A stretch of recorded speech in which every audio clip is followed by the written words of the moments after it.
from Kumatwati Science and Commerce PU College, Shikaripura. So today I am going to discuss about the new chapter, that is vector algebra. So in this chapter we are going to study about basic concept of vector, types of vectors, some operation on the vectors, algebraic properties and also some geometric properties on the vector.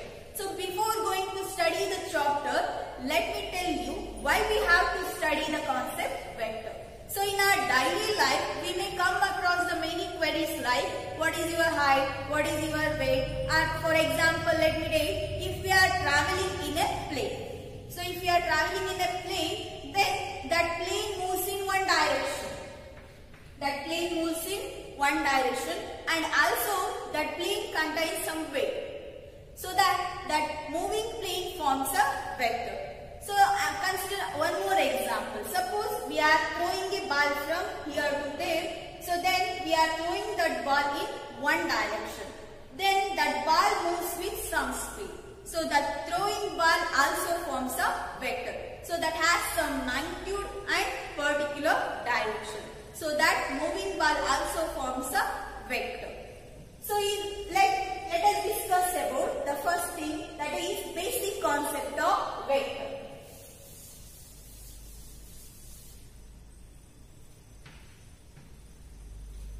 So in that we need one straight line. Consider one straight line L. So here we have considered one straight line L. And this line may move in this direction, or also the line may move in this direction also.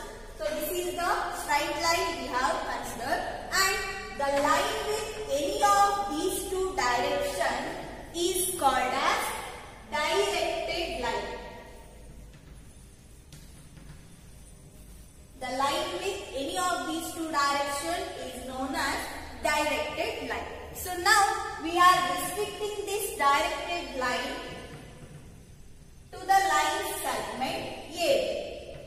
We are restricting the straight line L to line segment A. So this line segment may move in this direction or it may move in this direction also. So any line segment with the direction is known as directed line segment.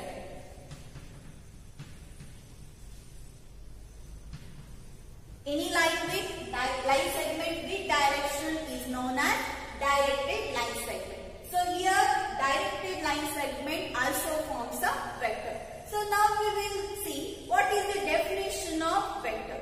By seeing all these examples, we can define vector as a quantity. Vector is a quantity which has both magnitude and direction.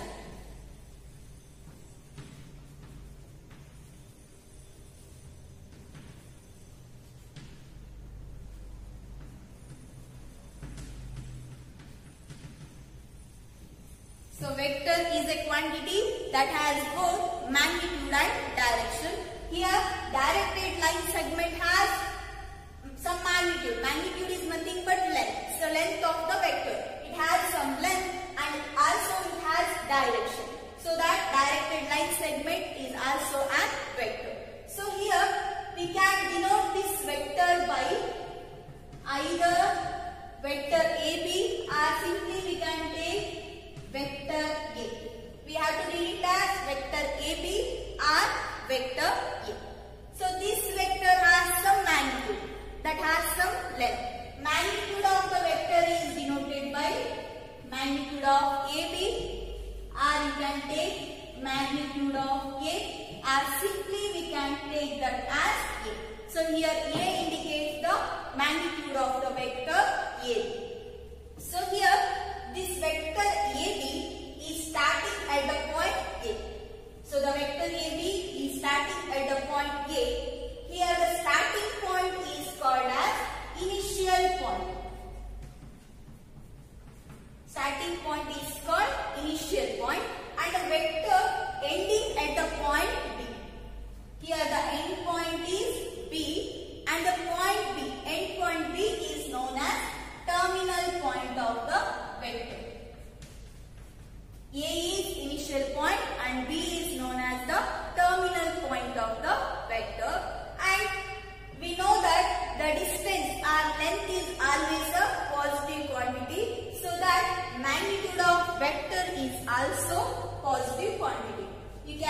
say magnitude of vector A is always greater than 0.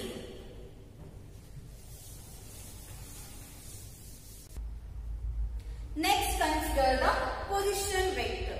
So for that, we have to take one right-handed rectangular coordinate system. So in 3-dimensional right-handed rectangular coordinate system. So that may be like this. So here, this is x-axis and top indicates y-axis, and this direction indicates the y-axis. So we can write that as, so this is the 3-dimensional right-handed rectangular coordinate system. So x, y, z. So and origin coordinates are 0, 0, 0.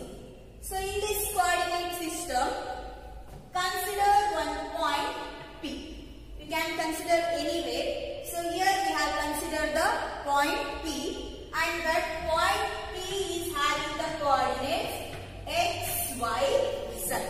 Point P is having the coordinates x, y, z. Now I will join the points O and P.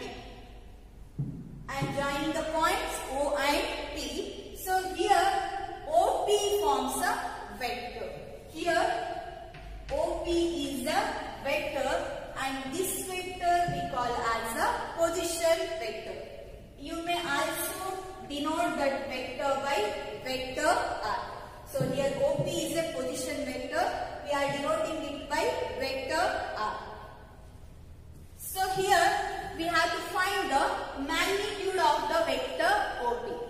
In previous class, in last year, first year, we have already learned the formula, distance formula in 3-dimensional geometry. That is, distance is square root of x2 minus x1 whole square plus y2 minus y1 whole square plus z2 minus z1 whole square. So this is the formula you are used in the first PUC. So here we have to find the magnitude of OP. So to find the magnitude of OP, we can use the distance formula. Here, take the origin points as x1, y1, z1, and P coordinates as x2, y2, z2. So by applying distance formula, we get the magnitude of vector OP as square root of x square plus y square plus z square. So this is the magnitude of the position vector R. So this is the geometric view of the position vector OP. For position vector OP, O is the initial point and P is the terminal point, and this is the geometric view of the position vector OP. By using the geometric view, we can define direction cosines.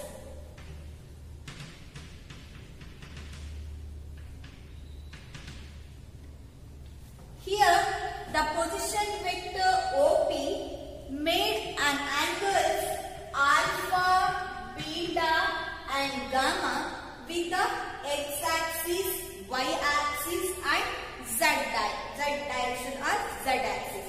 With x-axis, it making an angle alpha, with y-axis beta, and with z-axis, it made an angle gamma with z-axis. Now, so here the alpha, beta and gamma are known as direction angles. Alpha, beta, gamma are called as direction angles. So now we take the cosine of the angles alpha, beta and gamma. So by taking cosine of the angles, we get cos alpha, cos beta and cos gamma. So here cosine of the direction angles are called as direction cosines. So direction cosines are denoted by L, M, N. So here L equal to cos alpha, M equal to cos beta and N equal to cos gamma. So these are the direction cosine of the position vector OP. So alpha, beta, gamma are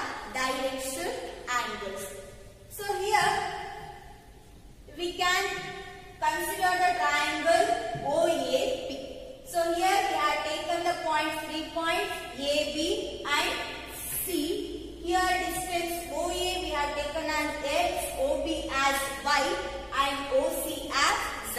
Now I am taking the triangle OAP. So here triangle OAP is a right angled triangle.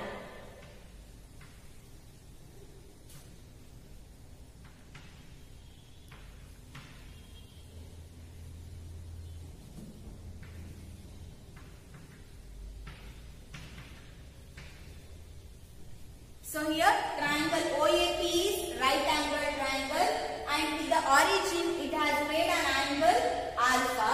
For this triangle we can define cosine function. So cos alpha can be defined as adjacent by hypotenuse. Here adjacent side is x and hypotenuse. We consider only length of the hypotenuse. That is magnitude of vector r is nothing but r. And we can take the triangle OPB. By triangle OPB, we can define cos beta as y by r. Similarly, we can take the triangle OPC. By triangle OPC, we can define cos gamma as z by r. Cos gamma as z by r. Already we know that cos alpha, cos beta, cos gamma are direction cosines, and we denote direction cosines by the letters L, M, N. So cos alpha can be taken as L. So L is equal to x by r.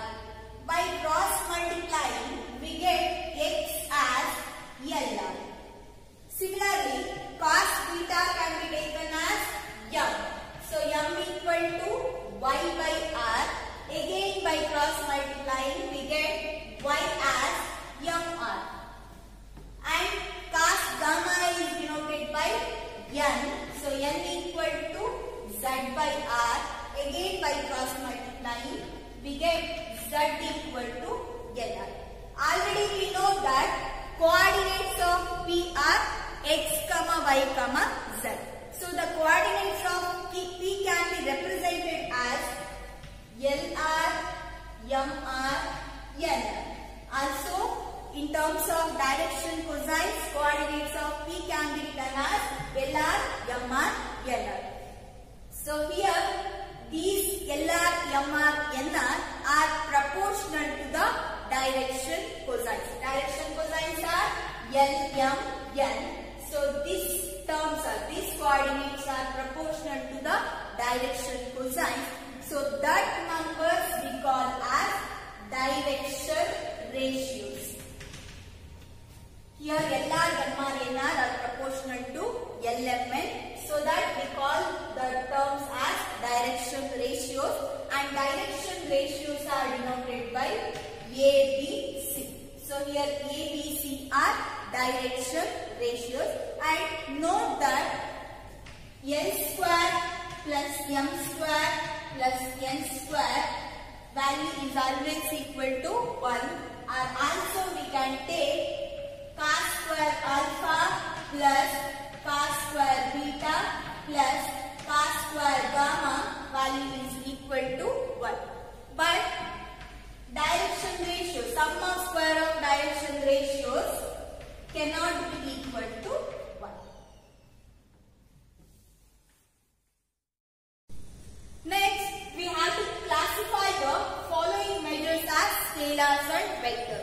So scalar is a quantity which has only magnitude, and vector is a quantity which has both magnitude and direction.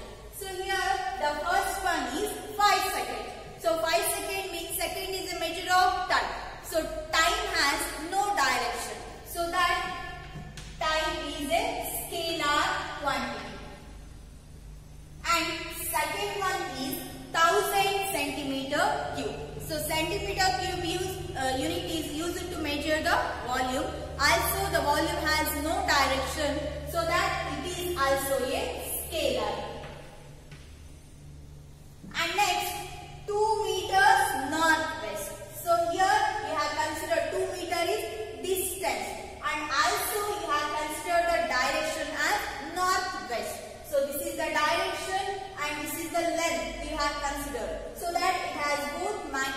direction. So it is a vector quantity. And next, 10 Newton. So Newton is a unit used to measure the force. So force is also a physical quantity. So that if we are applying a force on one thing, then we are applying the force in one direction. So that it has direction and also it has magnitude. So that force is a vector quantity.